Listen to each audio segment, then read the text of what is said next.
Hey everybody, when I'm working in Photoshop, I was taught something years ago to help solve problems, and that is always start with the end in mind. Now, what in the heck does that mean? Are we ready for this? Let's do it.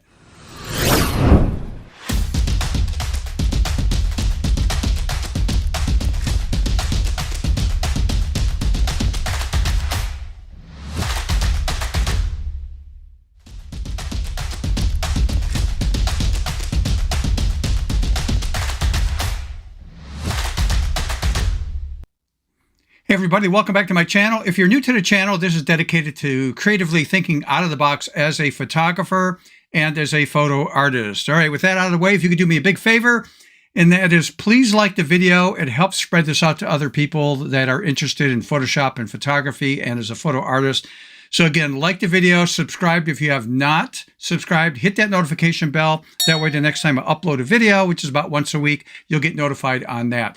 All right, let's jump into the program, and that is, what does it mean to start with the end in mind? And this is a result of something I was taught years and years ago, but I just had a question that came in to me by email, and somebody said, and they're fairly new to photography, so you have to, back up a little bit and understand that, our knowledge in photography is at different levels versus other people.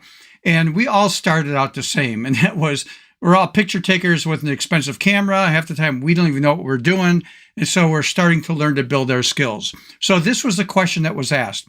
Hey, I just got done photographing a high school senior, and I have to submit the formal photograph that goes into the yearbook, and they want it to be 2.5 inches wide by 3.5 inches high at 300 as a resolution. How in the heck do I do that? And this is a great example of always starting with the end in mind. So here's what I'm talking about. Let's jump right into Photoshop and get started on this. Okay, so in this example, the high school is the client per se. Let's say, we got to send that image to them. And so we're going to go to the File drop-down menu and choose New, or you can do Control N or Command N on a Mac. But let's just go to the traditional way. File drop-down menu here in Photoshop and choose New. And this is an example of starting with the end in mind. If we go over here to the size of the document we need, the width needs to be 2.5, so I'll put in 2.5, and it's set to inches, and the height needs to be 3.5, and there's my resolution. It is 300. So again, 2.5 by 3.5, 300, click on Create. So I'm starting with the end in mind. This is what the client wants, but excuse me. If you stay to the end, I'm going to share a little tip for you on something else that you can actually do to get a jump start on what you're doing here. But this is the starting point. We're starting with the end in mind. So if I go to the Image drop-down menu here and choose Image Size, you will see that there we go. 2.5 inches by 3.5, 300 resolution. So how do we use this? Really simple. Open up the image that you would like to send. In this example, the client is the high school for the yearbook. So I'm going to go to the Open dialog box. So again, I can go to File drop-down menu and choose Open, or just Control O or Command O on a Mac to quickly get the Open dialog box. Navigate to the folder that has your file. So I'm going to use this one. This is my original one that was pushed out of Lightroom years ago. And actually, it was like about 2.5 years ago. And I'm going to click on Open. So there's the image. Now, if we take a look at the size, so again, I'm going to go to Image, drop-down menu, choose Size. And as I select that, you're going to see that this is like a 12 by almost 17 300 resolution. Well, we don't want that. We want it to be different. And I don't want to mess with the original here. So I'm going to cancel out of that. And what I'm going to do is just grab my Move tool. So like V as in Victor, or right here at the very top tool is your Move tool. And I'm just going to click and drag to this tab here and pull down. So I'm going to click down on the image here, drag to the tab over here, down on top of the blank document, let go, and it just throws that image in there. Now, again, this is a big image compared to what we're going to send to the high school. So I'm going to do Control T. That would be Command T on a Mac. I'm going to do Control 0, Command 0 on a Mac, that will pull this back so I can see the handles. And I'm just going to grab a corner to resize this. And I'm going to do Control plus a couple times. That would be Command plus 2-3 times on a Mac. So I can see this visually a little bit better, and I can just relocate this. And I'm not sure if this is the same aspect ratio. It doesn't really matter because I'm just going to make it fit like this. And I might say, okay, that's perfect. That's exactly what I want. And hit Enter on the keyboard.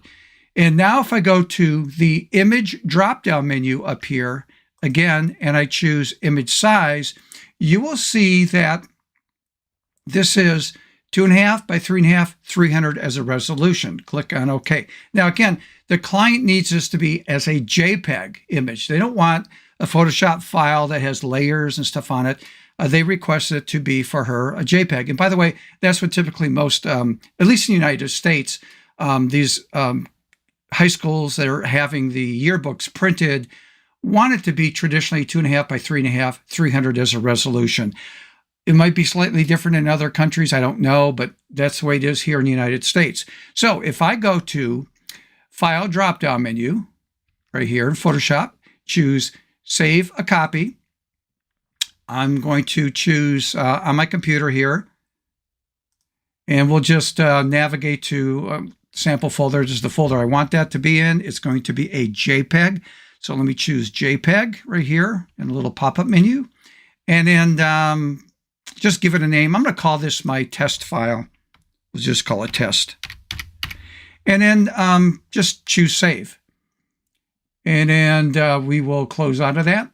By the way, I'm just leaving this a JPEG as a maximum file size. Click on OK.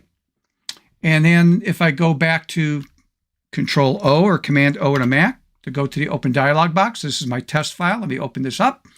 And we'll see that when I go to Image drop-down menu again, and I choose Image Size, there we go. 2.5 by 3.5, 300 as a resolution. This would be the image I would send to the high school for the yearbook. That's how easy that is. And think about this. My original one, which is a larger size at 300, is not affected. It's not changed at all. So this is what I emailed back to her, gave her the instructions on what to do. And this is an example of starting with the end in mind first.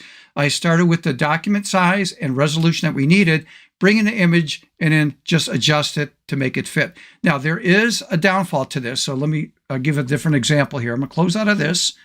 And by the way, I'm going to throw in a little tip here. So hang in there to the very end of this video. And again, if you're learning anything, please, again, like the video, subscribe, and hit that notification bell.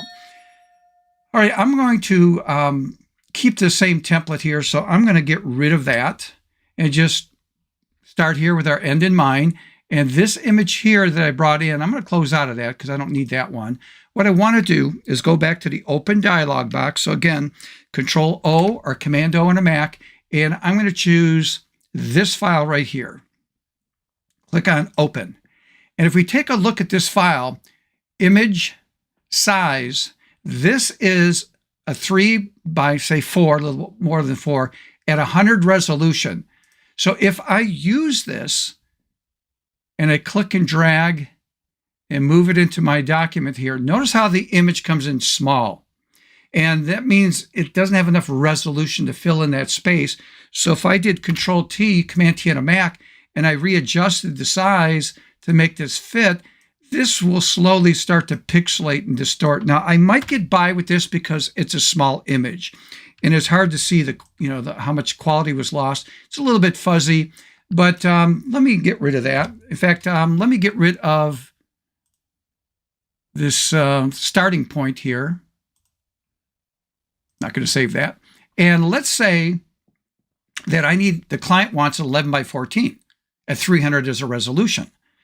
So again, if I do Control N like in Nancy or Command N on a Mac, and I go over here and say, okay, the width needs to be 11, the height needs to be 14 inches, and I already have 300 as a resolution. So I'm starting again with the end in mind. But if I don't have an image that has a high enough resolution like this one here, and I take this with the Move tool again and move it over and down, look how much smaller that is. And it's like, I know there's not enough resolution in there. So if I hit the free transform tool, again, Control T, Command T on a Mac, and I expand the size of this, I've got some issues and problems here. Because if I do this to make it fit, and we zoom in on this, you can see right away this is starting to break apart. And it just tells me that I didn't have enough resolution in that image to begin with. So the good thing is that most modern cameras today, even if you're shooting 15 megapixels, you got more than enough to print 11 by 4. I mean, I've done years ago 20 by 30 posters with a 15 megapixel camera. So you're going to be fine if you're doing 11 by 14s, 5 by 7s, 8 by 10s, high school pictures to send at 2.5 by 3.5, 300 resolution is going to be fine. So you just got to be careful that you're using a camera that has enough resolution. And again, with modern cameras today, that is not an issue. Okay, so now let's get to a little suggested tip for you in Photoshop. And here's what I'm talking about. Let me close out of this. I don't need this. And I'm going to go back to Control N, Command N on a Mac, or the long way is File drop-down menu, and choose New. Yes, File, New. Having a little brain fart there. And what I want to do is if a client needs a certain size, I would go over here.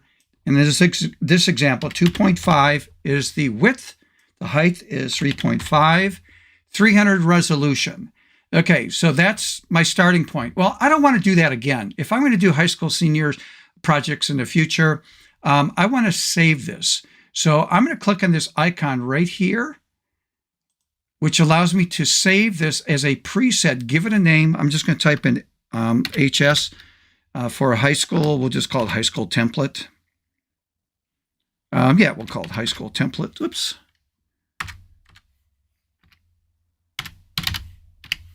And I'm going to just choose Save Preset and then click on Create. And then there's the template. There's my starting point. And again, if I test this, we'll take a look at the new, the new dialog box we want. Image size, that's what we want, Stephen. And it's 2.5 by 3.5, 300 resolution. So there we go. Well, I don't want to do that again, but I saved it as a preset, which means the next time I need this in a future project, if I do Control N again, or again, Command N on a Mac, or again, just go to File drop-down menu and choose New. If I go to an area here called Saved, there is my template. And if I click on this, there's my starting point, click on Create, I'm ready to go. Let's get busy. So in my actual working Photoshop, because this is a generic version of Photoshop for me, my working one on a different computer, my interface is totally different because I totally customize it. And the interface looks different based on my workflow and the way I work. And if I do training on that, it confuses people because they go, my Photoshop doesn't look like that. Well, I know because I customize my workspace based on my needs.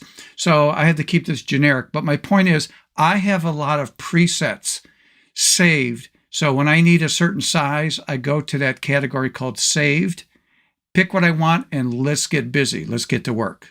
So that's my little tip again, and that is under the File drop-down menu, under New, there's a category here called Saved, and that's where all your presets would be.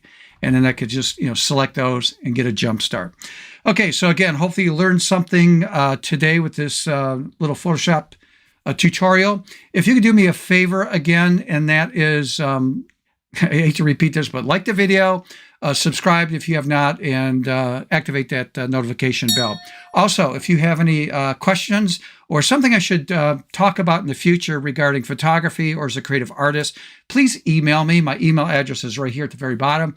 It is stephenphotoartist@gmail.com. Again, stephenphotoartist@gmail.com. All right, with that out of the way, hey, let's do this, and that is let's create some templates based on your needs when you create documents, save it as a preset. And again, get that camera out, get out there and practice, make mistakes, learn from those mistakes. Until next time, see ya.